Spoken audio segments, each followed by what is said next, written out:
Assalamualaikum warahmatullahi wabarakatuh. Di sini kami ingin mempresentasikan tugas literasi informasi yang sudah kami buat eh, dengan judul mendeteksi dan mencegah fraud pada aset publik dan platform digital terbuka. Yang pertama-tama, perkenalkan, nama saya Novel Ferdiansyah Wirutama dengan NIM A 11 2022 14652 dan dengan teman saya. Mitra Fesulan Prayoga dengan NIM A11 2022 14661. Yang pertama yaitu latar belakang dan rumusan masalah. Program publik seperti JKN, Prakerja, dan Bansos semakin mengandalkan digitalisasi untuk akses luas. Namun, sistem terbuka menghadirkan resiko fraud karena lemahnya verifikasi, sistem longgar, dan anonimitas digital. Fraud berdampak pada keuangan negara, kepercayaan publik, dan efektivitas program sosial. Lalu, rumusan masalahnya, pola dan karakteristik fraud yang umum terjadi. Lalu yang kedua, apa faktor pendorong dan kerentanannya? Yang ketiga, bagaimana strategi mitigasi yang efektif? Lalu selanjutnya, Selanjutnya ada tujuan, manfaat, dan teori. Di sini tujuan dari penelitian kita adalah yang pertama mengidentifikasi modus fraud pada kartu JKN, kartu prakerja, dan juga bansos. Yang kedua, analisis kerentanan berbasis fraud triangle. Yang ketiga, ada rekomendasi strategis mitigasi holistik. Manfaatnya, yang pertama ada panduan bagi pemangku kebijakan publik. Yang kedua, teoritis, yaitu aplikasi nyata teori fraud di negara berkembang. Dan selanjutnya ada teori utama fraud triangle dari Crisis di tahun 1953. Yang pertama, tekanan. Tekanan ini didasarkan pada ekonomi atau target pribadi. Yang kedua, peluang seperti lemahnya sistem, kontrol, dan juga audit. Yang ketiga ada rasionalisasi, di mana di sini adalah pembenaran moral dari pelaku fraud tersebut. lalu yang ketiga, metode penelitian. Di sini kami memilih jenis penelitian yaitu kualitatif eksploratif yang berasal sumber datanya berasal dari literatur akademik seperti Creasy, Albrecht, dan lain-lain. Lalu laporan institusi dan studi kasus investigatif media. Lalu analisis datanya, yang pertama kodifikasi berdasarkan topik, project KN dan sebagainya, lalu reduksi informasi tidak relevan, ketiga penyajian naratif dan tabel, keempat verifikasi dan kesimpulan berbasis bukti. Selanjutnya ada pola dan modus fraud. Di sini terbagi menjadi dua, yaitu ada eksternal dan juga internal. Di sini eksternal, yang pertama pendaftaran fiktif, di mana data palsu dibuat untuk klaim manfaat dari pelaku fraud tersebut. Yang kedua itu pemalsuan data kelayakan, yaitu memanipulasi status ekonomi. Dan yang ketiga ada eksploitasi sistem, yaitu dengan cara menggunakan bot untuk menyelesaikan pelatihan demi insentif.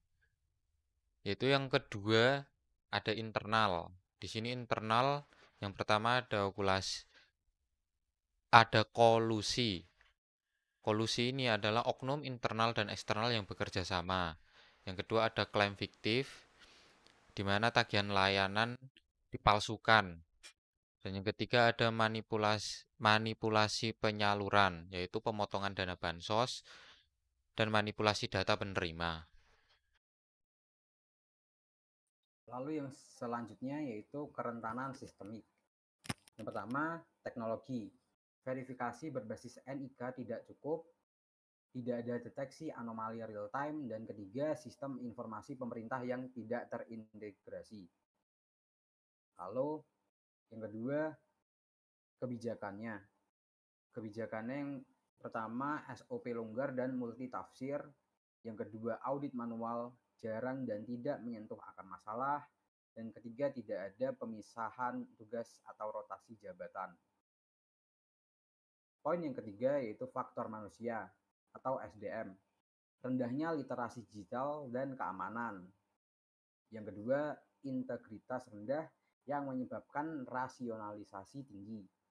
Yang ketiga, budaya permisif atau asal dapat bagian. Selanjutnya ada strategi mitigasi berlapis. Di sini terdapat 3 lapisan. Lapisan pertama yaitu teknologi seperti elektronik KYC, biometrik, verifikasi real time. Ada deteksi anomali aktivitas akun dan juga audit log dan pemantauan digital. Lapisan kedua adalah kebijakan, di mana SOP, verifikasi, dan tanggap raut yang dieksplisit. Yang kedua, pemisahan tugas, rotasi jabatan, dan juga pengawasan silang. Yang ketiga, kanal web whistleblower anomali yang terpercaya. Yang ketiga adalah SDM-nya itu sendiri, yaitu edukasi pada publik, edukasi pada publik di mana waspadanya penipuan online. Yang kedua ada pelatihan staff, etika, keamanan dan juga deteksi fraud.